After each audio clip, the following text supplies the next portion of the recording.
कन्नौज का आयुध वंश, जैसा कि हम जानते हैं, कन्नौज मौखरियों के समय में सत्ता का एक प्रमुख केंद्र बन जाता है और दक्षिणापथ उत्तरापथ के मार्ग में प्रदेश पड़ने से और गंगा यमुना के द्वाब का क्षेत्र होने से बड़ा ही समृद्ध नगर था।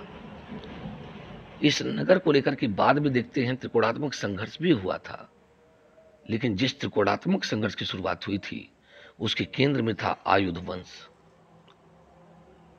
यह आयुध वंश यशोवर्मन के मृत्यु के बाद उसके पुत्र आमराज, दुंदुक और भोज के बाद कहते हैं कि कुछ समय के बाद यह कन्नौज शासक विहीन हो गया था। ऐसी दशा में अंतिम भोज नामक व्यक्ति के मृत्यु के बाद, यानी भोज जो था, भोज राजा के मरने के बाद जो कन्नौज के शासक थे, ये देखिए भोज परमार की मैं बात नहीं कर रहा हूँ, न प्रतिहार मिहिर भोज के बारे में बात कर रहा हूँ, मैं बात कर रहा हूँ यशोवर्मन के वंश से उत्पन्न भोज नामक व्यक्ति की, ठीक है ना। तो उसके मृत्यु के बाद जो कन्नौज एक असहाय स्थिति में था, वहां पर हम आयुध नामांत वाले शासक को शासन करते हुए पाते हैं, ठीक है ना। लेकिन ऐसा कहा जाता है कि इस वंश के पहले ज्ञात शासक का नाम वज्रायुध था। अब यह कौन था, इसका कौन सा कुल था, यह नहीं पता। बस इतना है कि इसके नामांत में आयुध शब्द जुड़ा हुआ है, इसलिए इसके कुल को आयुध नाम दे दिया गया। कुछ विद्वान इसे यशोवर्मा के पुत्र आम से अभिन्न मानते हैं। इसका तर्क उन्होंने प्रबंध कोश के राम युधिष्ठिर श्रेणी विक्रम, ठीक है ना, उस श्लोक पर आधारित है जिसमें आम की मृत्यु पर दुखी सूर्य और सेवकगण इसकी नल, राम, युधिष्ठिर, श्रेणी विक्रमादित्य सातवाहन आदि राजाओं से तुलना करते हुए इसे वज्र कुमार कहते हैं, ठीक है ना, वज्र कुमार कहते हैं। ये विद्वान वज्र कुमार और वज्रायुध की एक रूपता के पक्ष में है। अल्तेकर के अनुसार ग्वालियर प्रशस्ति में वत्सराज को भंडी कुल से बलात् राज अपहृत करने का श्रेय दिया जाता है। हम जानते हैं कि वत्सराज ने इंद्रायुध को पराजित किया था। अब इससे इंद्रायुध का भंडी कुल से संबंधित होना सिद्ध होता है। यदि इंद्रायुध और वज्रायुध में कोई संबंध था तो हमें वज्रायुध को भंडी कुल का मानना पड़ेगा। ये सभी निष्कर्ष केवल अटकल मात्र है, मुख्य रूप से हम कुछ कह नहीं सकते। राजशेखर की कृत रचना कर्पूर मंजरी में वज्रायुध को पांचाल का नरेश कहा गया और कन्नौज को इसकी राजधानी बताई गई। राजतरंगड़ी के अनुसार जयापीड़ विजयादित्य ने गौड़ा देशाधिपति जयंत की पुत्री कल्याण देवी से विवाह करके वापस आते समय कान्यकुब्ज के शासक को पराजित किया था और उसका राज सिंहासन राजचिन्ह अपहरित कर लिया, यानी छीन लिया था। किसने? जयापीड़ विजयादित्य ने। किससे? गौड़ शासक के जयंत की पुत्री कल्याण देवी से विवाह करने के बाद क्या किया? कन्नौज के शासक को पराजित करके उसका राज सिंहासन और राजचिन्ह छीन लिया। तो विसेंट स्मिथ और आर्यस त्रिपाठी इस पराजित शासक की पहचान वज्रायुध से कहते हैं।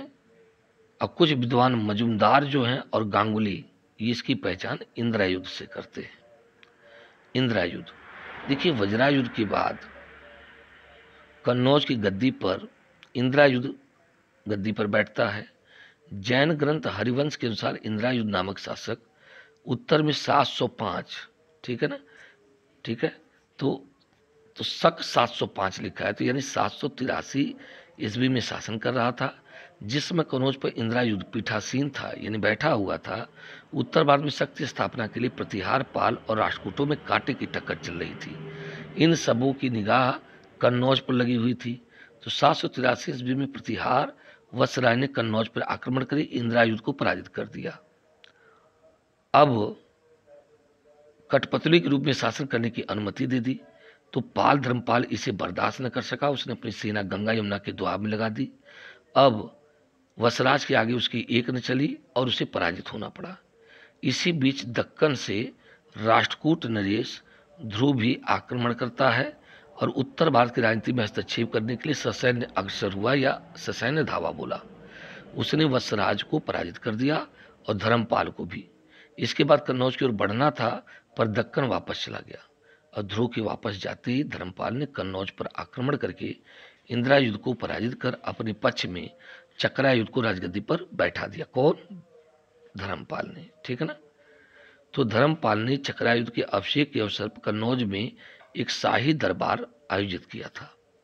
उसमें पांचाल के वृद्धों के साथ साथ मत्स्य, मद्र, कुरु, यदु, यवन, अवंती, गांधार और कीर के राजा सम्मिलित हुए थे। इस प्रकार चक्रायुध धर्मपाल के अधीनता में शासन करने लगा। धर्मपाल की कृपा से चक्रायुध कन्नौज की राजगद्दी पर तो बैठ गया, पर इसका यह अधिक दिन तक भोग नहीं कर सका। वसराज की महत्वाकांक्षी और पराक्रमी पुत्र उत्तराधिकारी नागभट्ट द्वितीय ने इन पर आक्रमण करके चक्रायुध को पराजित करके कन्नौज पर अधिकार कर लिया। पर द्वितीय नागभट्ट यानी नागभट्ट द्वितीय ने कन्नौज पर अधिक दिन तक अपनी स्वत्व कायम न रख सका। इसके प्रभाव को कम करने के लिए धर्मपाल चक्रायुध ने दोनों ने राष्ट्रकूट नरेश गोविंद तृतीय से सहायता मांगी।